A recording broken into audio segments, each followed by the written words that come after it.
Saya mengucapkan setiap saudara yang hadir di tempat ini, termasuk saudara yang masih mengikuti ibadah secara online dimanapun saudara berada, selamat hari Minggu yang diberkati. Sama-sama katakan bersama saya orang yang paling disayang sama Tuhan. Bilang sama kiri kanan saudara, kamu orang yang paling disayang Tuhan. Hari ini saya mau membagikan sesuatu sama saudara, saya mau sharing sesuatu sama saudara. Dan saya percaya ini akan memberkati saudara. Sekaligus membantu saudara supaya saudara bisa mengerti bagian-bagian dalam Alkitab saudara. Karena ini merupakan salah satu kunci supaya saudara bisa memiliki hidup yang berkemenangan. Amin. Karena saudara dan saya selalu mengerti bahwa merenungkan firman Tuhan itu begitu penting. Ini kunci keberhasilan, ini kunci berjalan di dalam kemenangan. Karena Allah berkata kepada Yosua, janganlah engkau lupa memperkatakan kitab Taurat ini, tetapi renungkanlah kitab Taurat ini siang dan malam. Yang dimaksud dengan kitab Taurat di sini bukan 10 hukum Taurat, tapi 5 kitab yang terdapat di dalam Alkitab saudara. Kejadian, betul, Keluaran, Imamat, Bilangan, Ulangan. Janganlah engkau lupa memperkatakan kitab Taurat ini, tapi renungkanlah siang dan malam. Dengan demikian perjalananmu akan berhasil dan engkau akan beruntung. Demikian juga Mazmur mengatakan, berbahagialah orang yang kesukaannya merenungkan firman Tuhan. Ia seperti pohon yang ditanam di tepi aliran air, yang merambatkan akarnya ke tepi batang air. Tidak khawatir musim kering, amin, tidak mengalami panas terik, daunnya selalu hijau, betul, selalu berbuah pada musimnya. Dan apa saja yang diperbuat berhasil. Jadi betapa pentingnya apa yang saya bagikan sama saudara, dan ini akan membantu saudara untuk mengerti semua bagian-bagian Alkitab saudara. Kenapa? Karena ada begitu banyak orang Kristen yang waktu dia baca Alkitab, dia tidak mengerti. Kemudian mereka bingung. Kenapa? Karena pada waktu mereka baca Alkitab, mereka campur aduk. Waktu orang Kristen baca Alkitab perjanjian lama, waktu mereka menemukan bagian di mana Allah mengutuk bangsa Israel, Allah menghukum bangsa Israel, waktu mereka baca, mereka ketakutan. Karena dicampur aduk. Mereka tidak membuat perbedaan antara perjanjian lama, antara perjanjian baru, antara hukum Taurat dengan kasih karunia. Mereka tidak membuat pemisahan, mereka tidak membuat perbedaan. Saudara harus membuat perbedaan. Tapi banyak orang Kristen yang berpendapat, Pak, kalau kita membuat perbedaan antara yang lama dengan yang baru, kemungkinan kita tidak memprioritaskan yang lama. No. Saya mau saudara mengerti, semua Alkitab saudara, semuanya adalah nafasnya Allah. Semuanya penting. Dan semuanya berbicara tentang siapa? Tidak lain, tidak bukan berbicara tentang Yesus. Jadi saudara harus baca lama, saudara harus baca yang baru. Perjanjian lama adalah perjanjian baru yang ditutupi. Perjanjian baru adalah perjanjian lama yang dibukakan, disingkapkan. Dan semuanya berbicara tentang Yesus. Dalam perjanjian lama, Yesus ditutupi dalam bentuk tokoh, dalam bentuk gambaran, dalam bentuk cerita. Perjanjian baru jelas semuanya berbicara tentang Yesus. Jadi saudara harus baca yang lama, saudara harus baca yang baru. Amin. Sampai hari ini pun saya tetap baca perjanjian lama. Dan sampai hari ini pun saya tetap berkhotbah dari perjanjian lama. Minggu lalu kita berkhotbah kebanyakan ayatnya dari perjanjian lama. Nah sekarang pertanyaan saya, bagaimana caranya saudara membaca Alkitab, terutama membaca perjanjian lama? Saudara masih ingat ketika Yesus bangkit, Yesus menampakkan diri kepada kedua orang muridnya yang sedang dalam perjalanan ke Emmaus. Apa yang Yesus katakan kepada mereka? Lukas pasal 24, 25-27. Lalu ia berkata kepada mereka, hai kamu orang bodoh, betapa lambatnya hatimu sehingga kamu tidak percaya segala sesuatu yang telah dikatakan para nabi.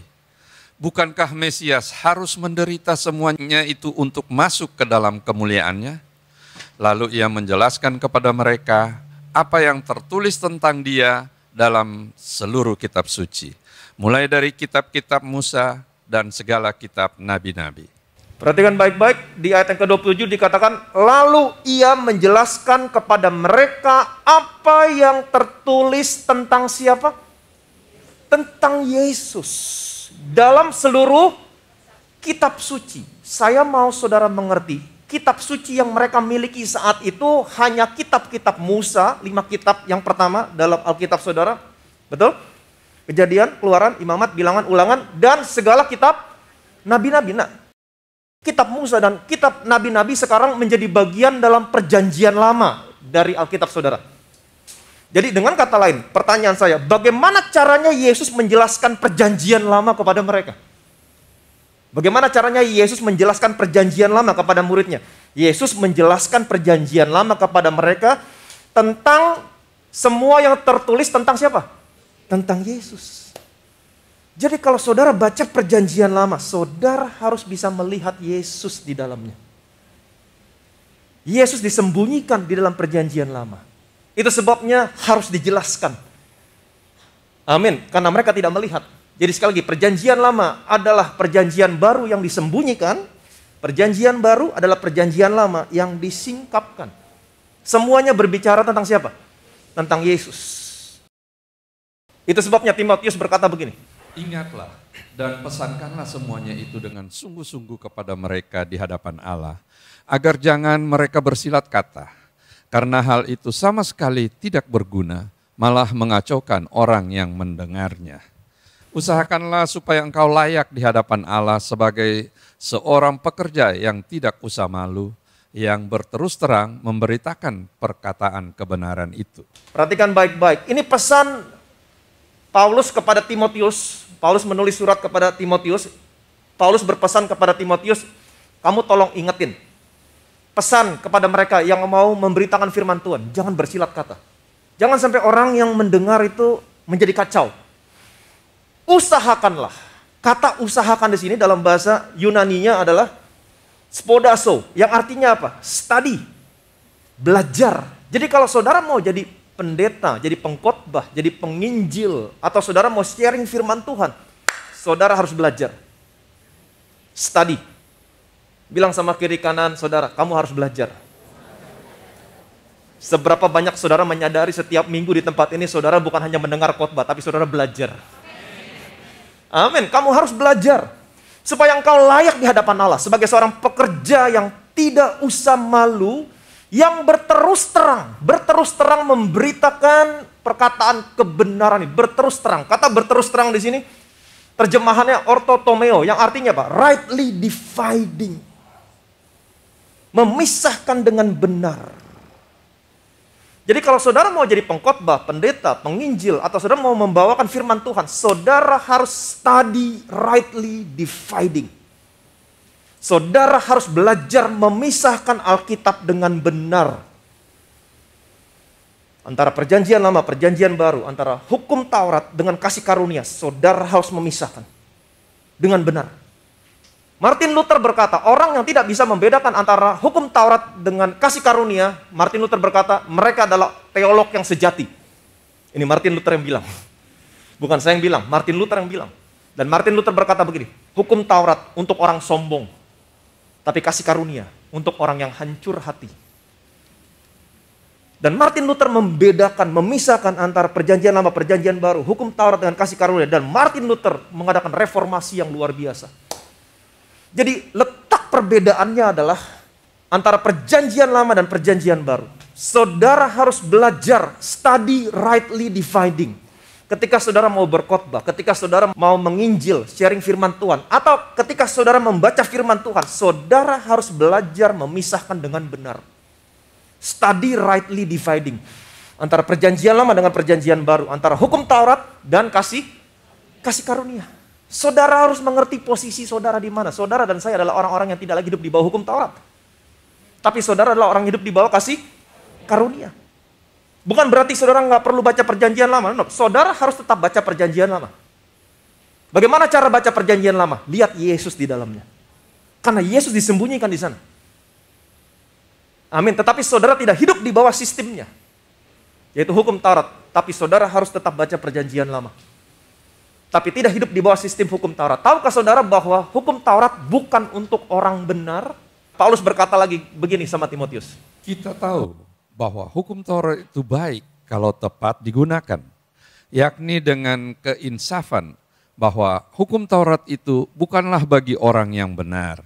melainkan bagi orang durhaka dan orang lalim, bagi orang fasih dan orang berdosa, bagi orang duniawi dan yang tak beragama, bagi pembunuh bapa dan pembunuh ibu, bagi pembunuh pada umumnya, bagi orang cabul dan pemburit, bagi penculik, bagi pendusta, bagi orang makan sumpah, dan seterusnya, segala sesuatu yang bertentangan dengan ajaran sehat, yang berdasarkan Injil dari Allah yang mulia dan maha bahagia, seperti yang telah dipercayakan kepadaku. Ayat yang ke-8, Paulus berkata begini kepada Timotius, kita tahu bahwa hukum Taurat itu baik. Seberapa banyak di antara saudara yang setuju kalau hukum Taurat itu baik? Amin, hukum Taurat itu baik. Saya pun ada di pihak hukum Taurat, sesuai dengan tujuan yang sesungguhnya. Betul? Hukum Taurat itu baik kalau tepat digunakan. Yakni dengan keinsafan bahwa hukum Taurat itu bukanlah bagi orang yang benar. Jadi hukum Taurat bukan untuk orang yang benar. Yang dimaksud dengan orang yang benar di sini adalah orang yang dibenarkan karena iman. Hukum Taurat itu baik kalau tepat digunakan. Kalau seseorang hidup di bawah hukum Taurat, mungkin orang itu bisa saja tidak begini dan tidak begitu. Tetapi saya mau kasih tahu, hatinya belum tentu. Kasih karunia mengubahkan hati saudara. Kasih karunia mengubahkan saudara dari dalam keluar. Jadi hukum Taurat bukan untuk orang yang dibenarkan karena iman. Kenapa? Karena hukum Taurat membuat seseorang menyadari sesungguhnya orang itu adalah orang berdosa. Seperti cermin. Ketika saudara berdiri di depan cermin, saudara melihat diri saudara sendiri. Hukum Taurat seperti cermin. Ketika saudara hidup di bawah hukum Taurat memperlihatkan kepada saudara sesungguhnya saudara adalah manusia berdosa. Amin. Yang menjadi masalah sekarang, gereja kembali memberikan hukum Taurat kepada orang-orang yang sudah dibenarkan karena iman. Ini yang menjadi masalah. Padahal Alkitab mengatakan hukum Taurat bukan untuk orang yang dibenarkan karena iman. Karena hukum Taurat membuat orang memiliki kesadaran akan dosa. Sedangkan orang yang sudah dibenarkan karena iman seharusnya tidak lagi memiliki kesadaran akan dosa. Ini yang menjadi masalah. Apa yang terjadi ketika gereja memberikan hukum Taurat kepada orang-orang yang dibenarkan karena iman? Apa yang terjadi? Lihat apa yang Paulus katakan. Sebab apa yang aku perbuat, aku tidak tahu. Karena bukan apa yang aku kehendaki yang aku perbuat, tetapi apa yang aku benci, itulah yang aku perbuat. Jadi jika aku perbuat apa yang tidak aku kehendaki, aku menyetujui bahwa hukum Taurat itu baik. Kalau demikian, bukan aku lagi yang memperbuatnya, tetapi dosa yang ada di dalam aku. Sebab aku tahu bahwa di dalam aku, yaitu di dalam aku sebagai manusia, tidak ada sesuatu yang baik. Sebab kehendak memang ada di dalam aku, tetapi bukan hal perbuat apa yang baik. Sebab bukan apa yang aku kehendaki, yaitu yang baik, yang aku perbuat, melainkan apa yang tidak aku kehendaki, yaitu yang jahat, yang aku perbuat. Jadi jika aku berbuat apa yang tidak aku kehendaki, maka bukan lagi aku yang memperbuatnya, tetapi dosa yang diam di dalam aku. Jadi saudara perhatikan baik-baik, di sini Paulus memberitahukan kepada saudara, kepada saya, apa yang Paulus alami ketika dia hidup di bawah hukum Taurat. Ketika dia hidup di bawah hukum Taurat, dia mengalami dilema. Apa yang dia alami? Ayat 19. Waktu dia hidup di bawah hukum Taurat, justru dia berkata begini, sebab bukan apa yang aku kehendaki, yaitu yang baik, yang aku perbuat, melainkan apa yang tidak aku kehendaki, yaitu yang jahat, yang aku perbuat. Dilema. Ini yang terjadi ketika Paulus hidup di bawah hukum Taurat. Dia maunya berbuat yang baik, tetapi ternyata yang dia perbuat adalah yang jahat. Kenapa? Nanti kita akan lihat ayatnya. Karena hukum Taurat merangsang saudara melakukan dosa. Ini berbahaya. Jadi hukum Taurat itu baik kalau tepat digunakan. Bukan untuk orang yang dibenarkan karena iman. Karena hukum Taurat membawa seseorang untuk menyadari bahwa orang ini adalah orang berdosa. Supaya pada akhirnya orang ini menyadari, saya butuh juru selamat. Itu sebabnya Martin Luther berkata, hukum Taurat untuk orang sombong. Karena hukum Taurat membawa seseorang kepada akhir daripada kekuatannya, sehingga pada akhirnya dia menyadari, saya butuh juru selamat. Baik kalau tepat digunakan. Kalau saudara ketemu orang sombong, oh hidup saya baik-baik Pak.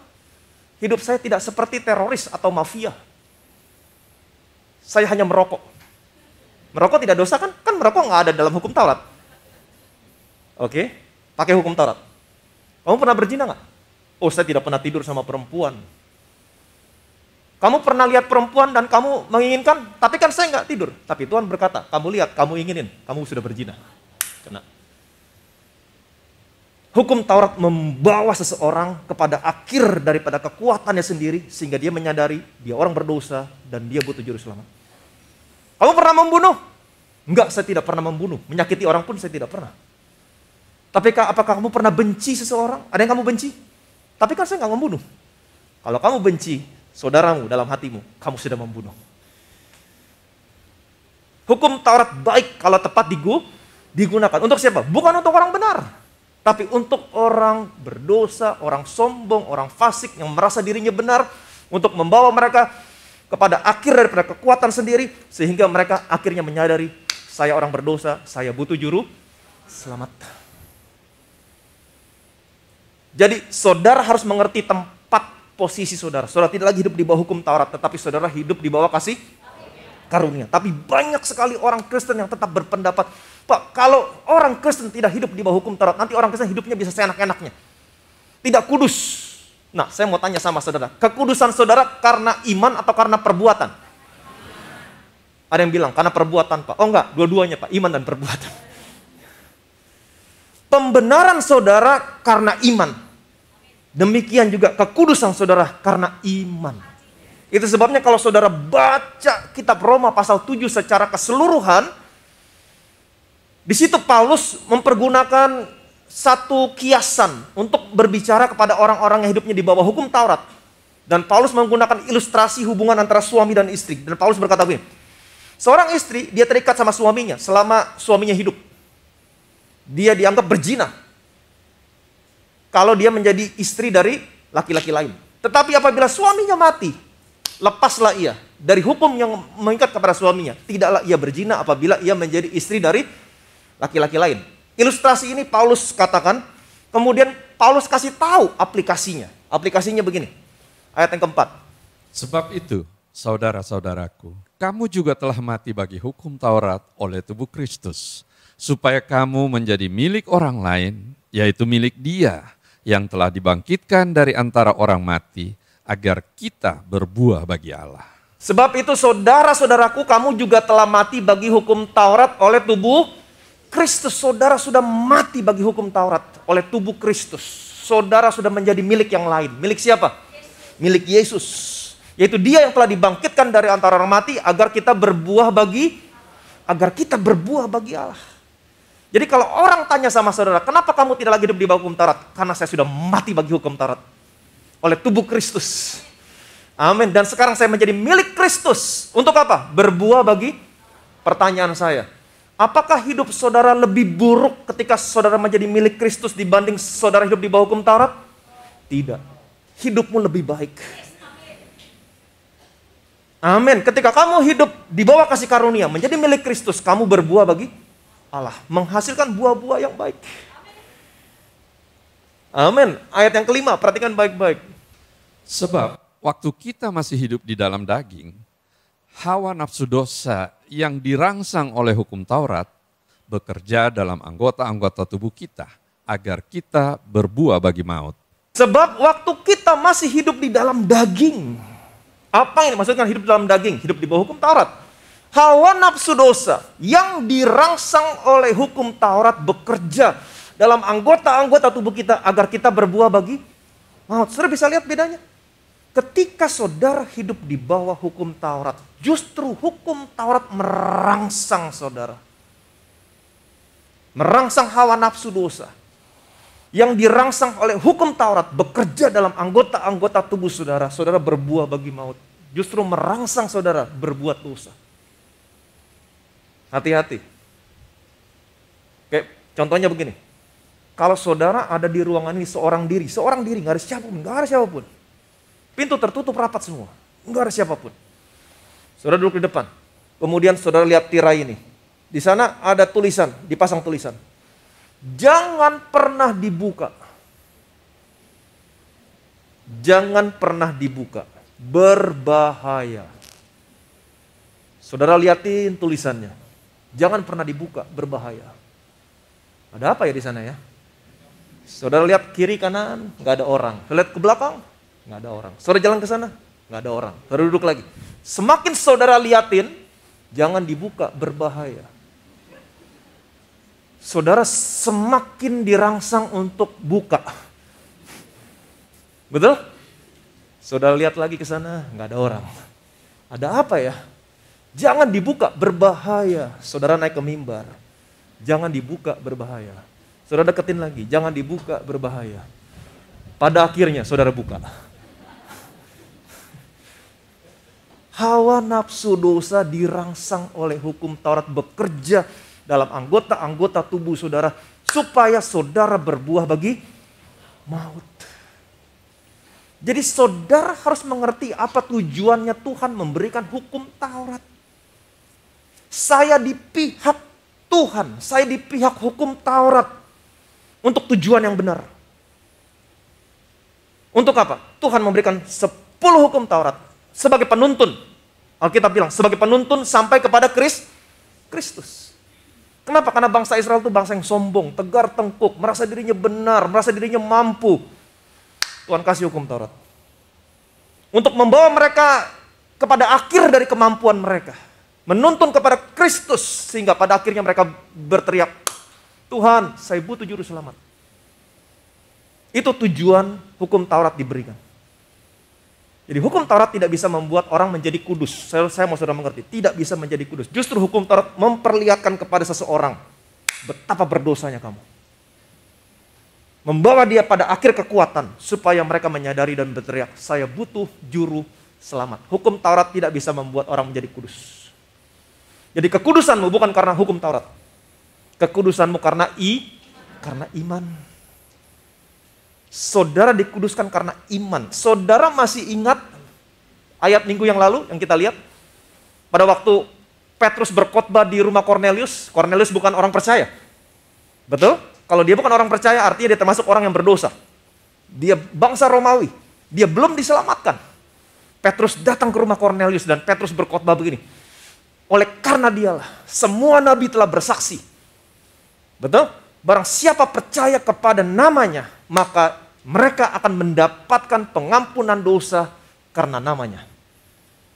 Betul? Dan Alkitab berkata, setelah Petrus berkata demikian, Roh Kudus turun kepada mereka semua yang mendengarkan dan percaya kepada pemberitaan Petrus. Roh Kudus turun. Setelah itu apa yang terjadi? Beberapa tahun kemudian, kurang lebih 12 tahun kemudian, rasul-rasul berkumpul di Yerusalem. Mereka mengadakan sidang. Karena mereka sudah mendengar bahwa bangsa-bangsa lain juga mendengar firman Allah dan mendapatkan keselamatan. Dan mereka bersidang, mereka berkumpul, mereka memutuskan bangsa-bangsa lain yang sudah mendengar firman Tuhan, yang sudah diselamatkan, mereka harus disunat dan mereka harus hidup menurut adat istiadat orang Yahudi. Wah. Dengan kata lain, rasul-rasul berkata, orang-orang Yerusalem, mereka juga tetap harus hidup di bawah hukum Taurat. Mereka miss the point. Tuhan memberikan amanat agung kepada mereka. Beritakan Injil. Beritakan Injil, beritakan kabar baik. Bukannya mengyahudikan seluruh dunia. Bukan. Serta apa yang terjadi? Petrus ada di sana. Waktu mereka berkata demikian, oh orang-orang lain yang sudah diselamatkan, yang sudah menerima Roh Kudus, mereka juga harus hidup di bawah hukum Taurat. Paulus berdiri, Paulus membela. Apa yang Paulus katakan? Perhatikan baik-baik. Sesudah beberapa waktu lamanya berlangsung pertukaran pikiran mengenai soal itu, berdirilah Petrus dan berkata kepada mereka, hai saudara-saudara, kamu tahu bahwa telah sejak semula Allah memilih aku dari antara kamu, supaya dengan perantaraan mulutku bangsa-bangsa lain mendengar berita Injil dan menjadi percaya. Dan Allah yang mengenal hati manusia telah menyatakan kehendaknya untuk menerima mereka, sebab Ia mengaruniakan Roh Kudus juga kepada mereka sama seperti kepada kita. Dan Ia sama sekali tidak mengadakan perbedaan antara kita dengan mereka, sesudah Ia menyucikan hati mereka oleh iman. Ayat yang ketujuh, perhatikan baik-baik. Di sini Petrus begini, sesudah beberapa waktu lamanya berlangsung pertukaran pikiran mengenai soal itu. Oh, orang yang sudah diselamatkan bangsa lain, mereka harus hidup di bawah hukum Taurat, mereka harus disunat, mereka harus hidup menurut adat istiadat orang Yahudi. Setelah terjadi pertukaran pikiran, setelah terjadi perdebatan, Petrus berdiri dan Petrus membela. Petrus bilang ini, hai saudara-saudara, kamu tahu bahwa telah sejak semula Allah memilih aku dari antara kamu supaya dengan perantaraan mulutku bangsa-bangsa lain mendengar Injil dan menjadi percaya. Kemudian ayat yang ke-8, dan Allah yang mengenal hati manusia telah menyatakan kehendakmu untuk menerima mereka sebab Ia mengaruniakan Roh Kudus juga kepada mereka sama seperti kita, dan Ia sama sekali tidak mengadakan perbedaan antara kita dengan mereka sesudah Ia menyucikan hati mereka oleh iman. Sesudah Ia menyucikan hati mereka oleh, bagaimana hatimu disucikan? Oleh apa? Bagaimana kamu dikuduskan? Oleh iman atau perbuatan? Oleh iman. Hatimu disucikan oleh iman. Yesus pernah berkata, berbahagialah orang yang suci hatinya, karena ia akan melihat Allah. Bagaimana caranya hatimu disucikan? Oleh iman, bukan dengan perbuatan. Dulu waktu saya belum mengerti ini, waktu saya baca ayat berbahagialah orang yang suci hatinya karena ia akan melihat Allah, saya sedih. Kenapa? Karena saya berpikir saya tidak akan pernah melihat Allah. Tapi waktu saya mengerti ayat ini, hatimu disucikan oleh iman, kamu akan melihat Tuhan. Amin. Bagaimana hatimu disucikan? Oleh apa? Oleh iman. Kapan? Ketika kamu percaya sama Yesus. Itulah saatnya hatimu disucikan oleh iman. Amin. Apa buktinya? Harus ada manifestasinya, harus ada buktinya. Kembali ke rumah Kornelius. Waktu hati mereka disucikan oleh iman, dosa mereka diampuni. Amin. Hati mereka disucikan oleh iman. Apa itu iman? Percaya. Mereka mendengar berita yang Petrus beritakan. Barang siapa percaya kepadanya, ia akan mendapatkan pengampunan dosa oleh karena namanya. Amin. Mereka berkata amin, mereka percaya. Saat itu juga hati mereka disucikan oleh apa yang mereka percaya. Apa manifestasinya? Roh Kudus turun atas mereka. Amin. Jadi ingat baik-baik, kekudusanmu bukan karena perbuatan. Kekudusanmu karena iman. Hukum Taurat tidak bisa membuat kamu menjadi kudus. Tapi iman percayamu kepada Tuhan Yesus, itulah yang menguduskan kamu. Amin. Yang percaya boleh bilang amin. Amin. Ayat berikutnya, perhatikan baik-baik, 10-11. Ya.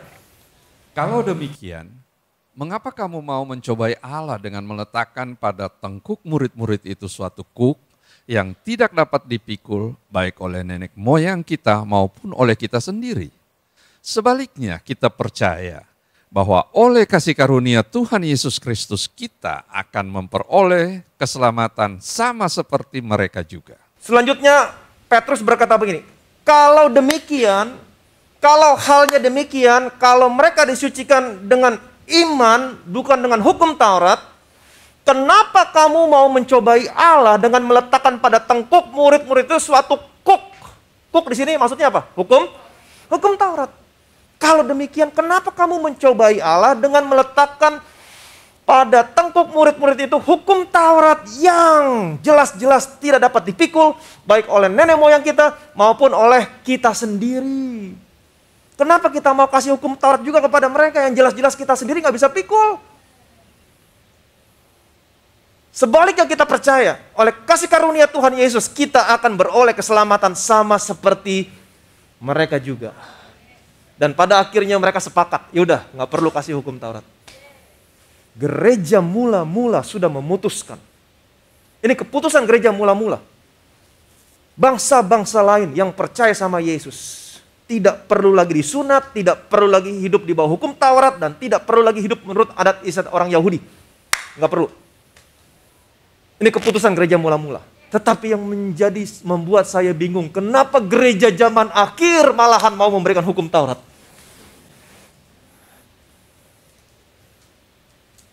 Meletakkan pada tangkuk jemaat suatu kuk yang jelas-jelas orang Yahudi sendiri aja nggak bisa. Mau dikasih kepada jemaat. Sama saja gereja mencobai Allah.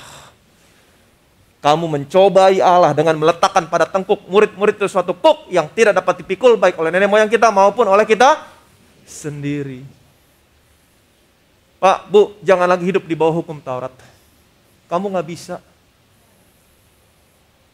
Karena hukum Taurat akan membawa kamu pada akhir kekuatanmu. Kamu sudah dibenarkan karena iman. Hiduplah di bawah kasih karunia. Nanti kita nggak bisa hidup. Nggak usah pusing sama perbuatan baik. Ingat, di dalam perjanjian lama, kamu baru disebut orang benar ketika kamu berbuat benar. Tapi dalam perjanjian baru, kamu dibenarkan terlebih dahulu. Selanjutnya, perbuatan benar akan muncul.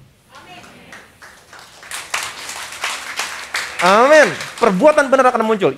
Efesus, perhatikan baik-baik. Sebab karena kasih karunia kamu diselamatkan oleh iman. Itu bukan hasil usahamu, tetapi pemberian Allah. Itu bukan hasil pekerjaanmu. Jangan ada orang yang memegahkan diri. Karena kita ini buatan Allah, diciptakan dalam Kristus Yesus untuk melakukan pekerjaan baik yang dipersiapkan Allah sebelumnya. Ia mau supaya kita hidup di dalamnya. Sebab karena kasih karunia kamu diselamatkan oleh iman. Ini awalnya.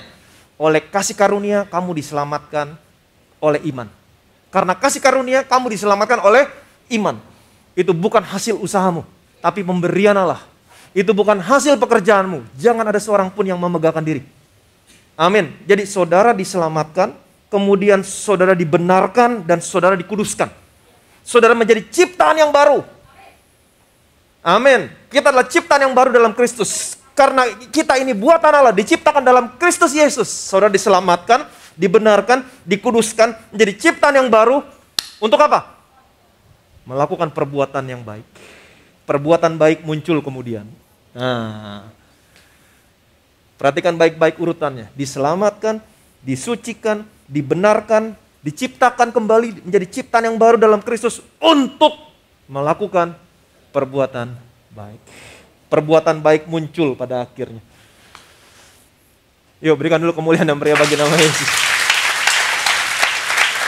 Jadi jangan lagi hidup di bawah hukum Taurat. Hukum Taurat justru merangsang saudara untuk berbuat dosa.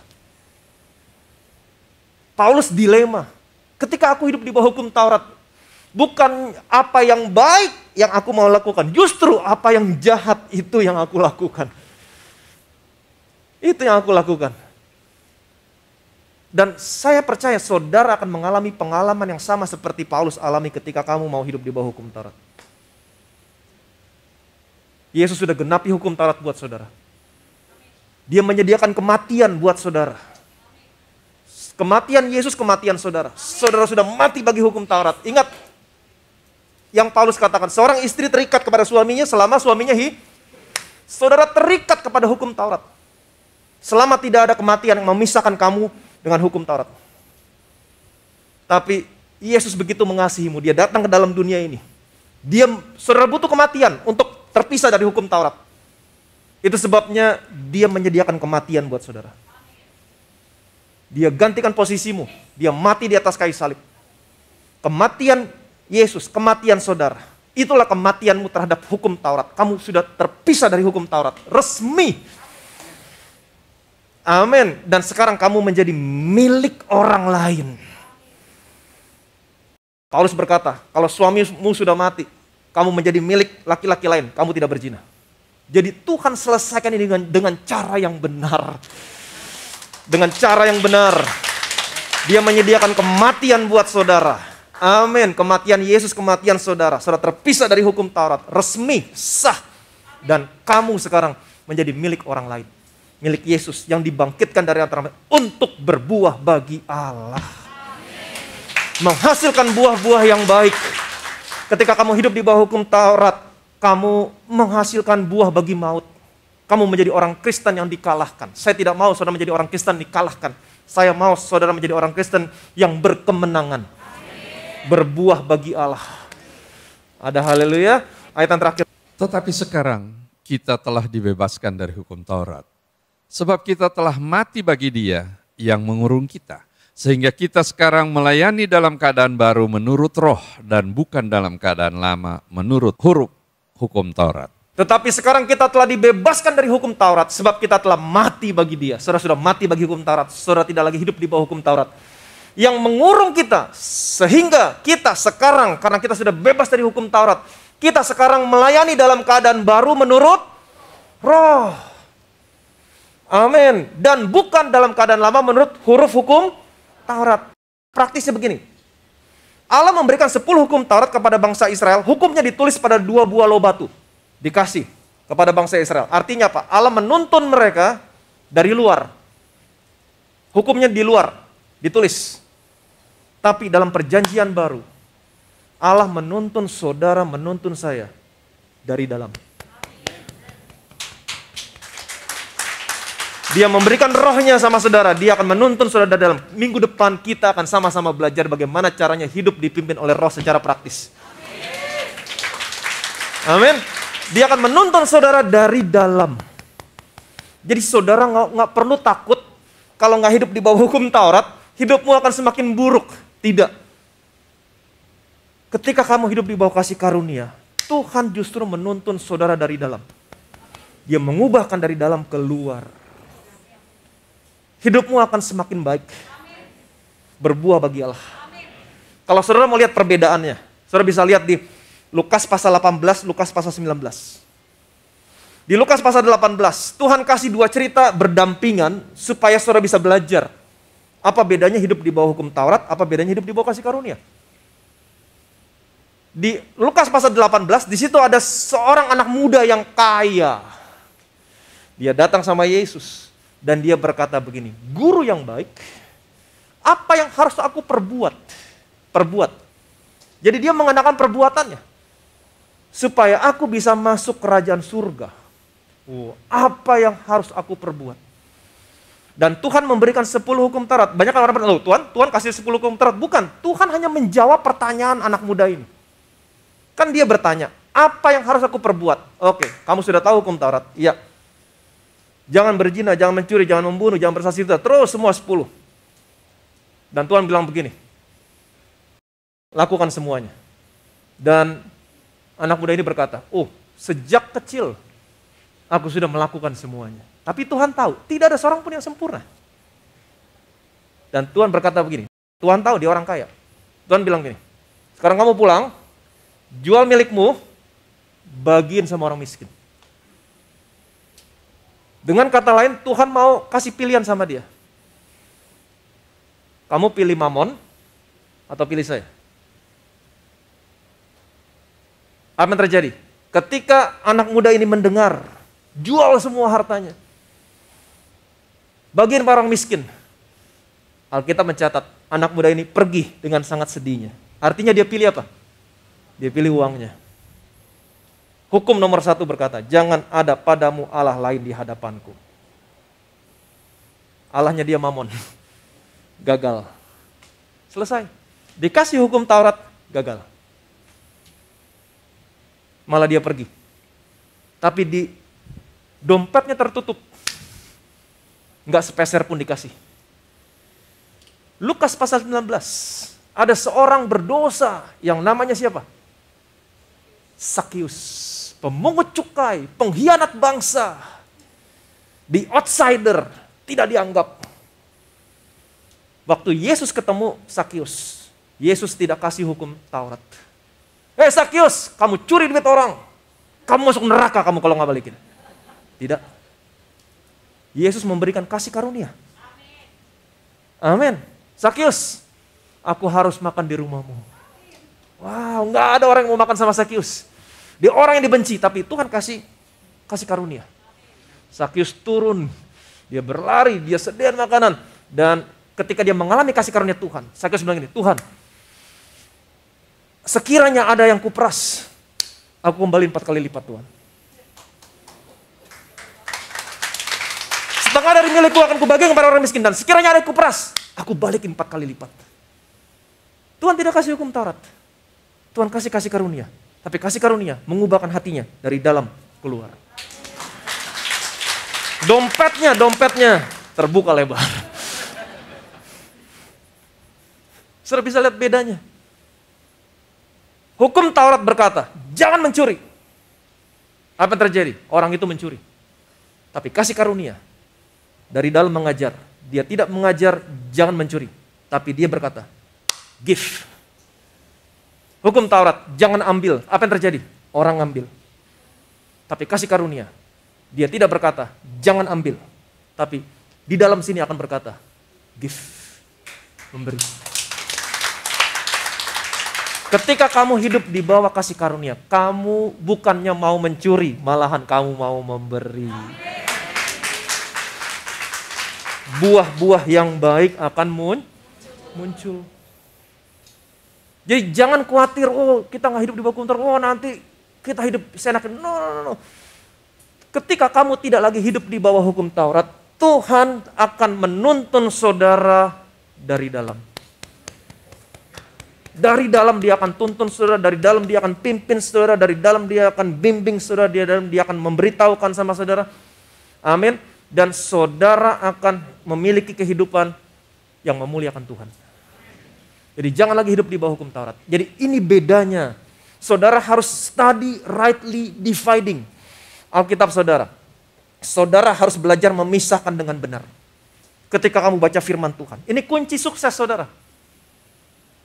Amin. Ini kunci saudara memiliki kehidupan yang berkemenangan. Waktu baca firman Tuhan, saudara harus mengerti.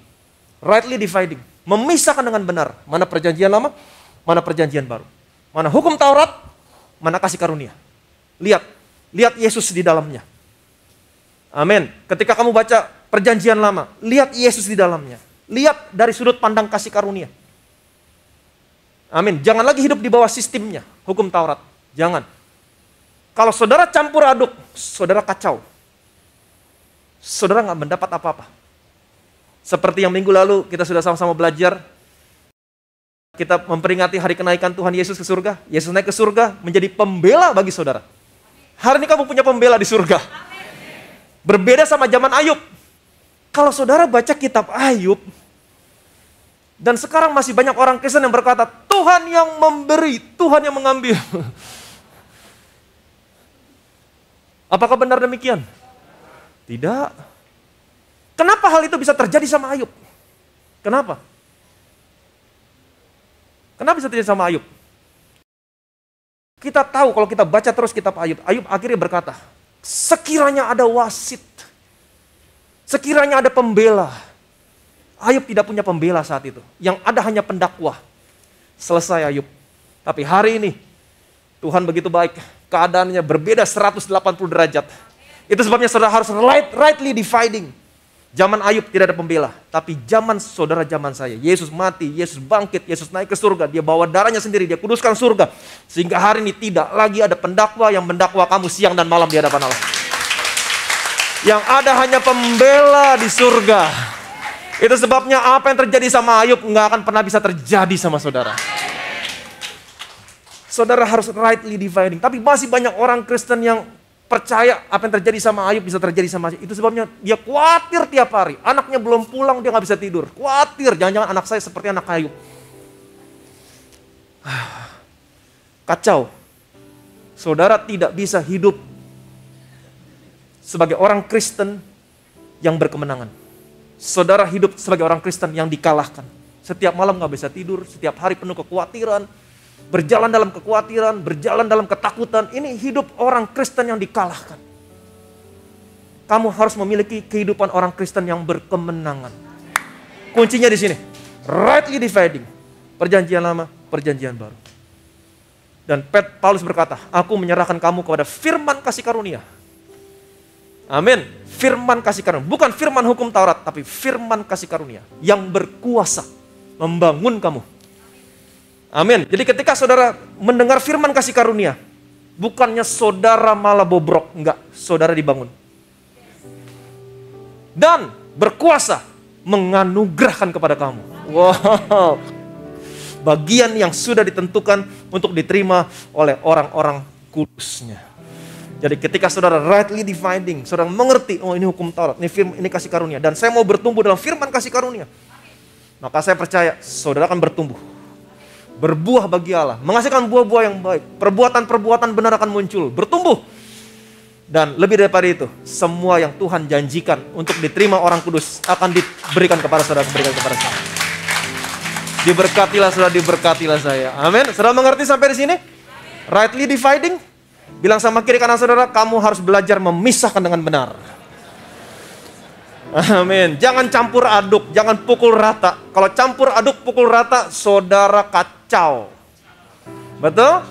Di awal khotbah saya berkata, Tuhan sayang kamu. Di akhir khotbah, sebelum saudara pulang, saya berkata, jangan dosa. Kalau dosa, Tuhan hukum kamu. Nah loh, saudara pulang bingung, yang mana yang benar? Kacau. Kalau saudara tidak memisahkan, kacau. Nah, hari ini saya berikan ini sama saudara. Saudara tahu kenapa? Minggu depan kita merayakan Pentakosta.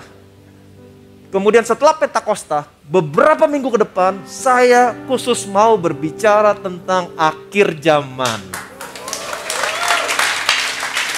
Amin. Supaya saudara sebagai orang-orang yang hidup di bawah kasih karunia, saudara mengerti dan saudara akan memandang, menilai apa yang terjadi di akhir zaman bukan dengan ketakutan, tapi saudara akan memandang akhir zaman dengan penuh bahagia. Kenapa? Karena saudara sudah mengerti rightly dividing. Ada begitu banyak ayat-ayat di akhir zaman yang Tuhan katakan. Jadi ketika Tuhan melihat ke dunia ini, ada 3 kelompok orang. Bangsa Yahudi, bangsa yang tidak mengenal Allah, dan gerejanya. Jadi saudara harus rightly dividing. Oh ini Tuhan lagi berbicara kepada siapa? Oh ini Tuhan berbicara di dalam Injil mana? Contohnya dalam Injil Matius, Tuhan sedang berbicara kepada orang-orang Yahudi. Ketika Tuhan menampakkan diri di awan-awan, semua bangsa akan meratap. Ini Tuhan sedang berbicara kepada orang-orang yang tidak percaya. Tidak percaya. Ketika Tuhan menampakkan diri, orang meratap. Oh Tuhan, selama ini kami tidak percaya kepadamu, ternyata Engkau benar, Engkau adalah Allah. Terlambat. Jangan tempatkan dirimu gereja di sana. Jangan. Berbeda lagi ketika Tuhan berbicara kepada gereja tentang kedatangannya. Kedatangan Tuhan Yesus adalah penggenapan pengharapan yang penuh bahagia. Amin. Ketika dia menampakkan diri di awan-awan dengan kedua kali. Apa terjadi? Kamu semua yang percaya. Kita semua. Kata Paulus, kita semua. Saya percaya. Tidak ada satupun orang percaya yang tertinggal. Karena Paulus berkata, kita semua, kita semuanya, kita semuanya, kita semuanya. Kita semuanya akan diubah. Serupa dengan tubuhnya yang mulia. Dan kita akan menyongsong dia di awan-awan. Amin. Jadi saudara akan mendengar khotbah akhir zaman yang sama sekali berbeda dengan khotbah yang pernah saudara dengar. Saya jamin. Saudara akan melihat akhir zaman bukan dengan ketakutan, tapi saudara melihat akhir zaman dengan penuh bahagia. Justru saudara mau berkata, Tuhan kapan datang? Tuhan kapan datang? Tuhan cepat datang Tuhan. Amin. Oke udah, nanti kebanyakan. Saudara diberkati hari ini. Berikan kemuliaan dan meriah bagi nama Yesus.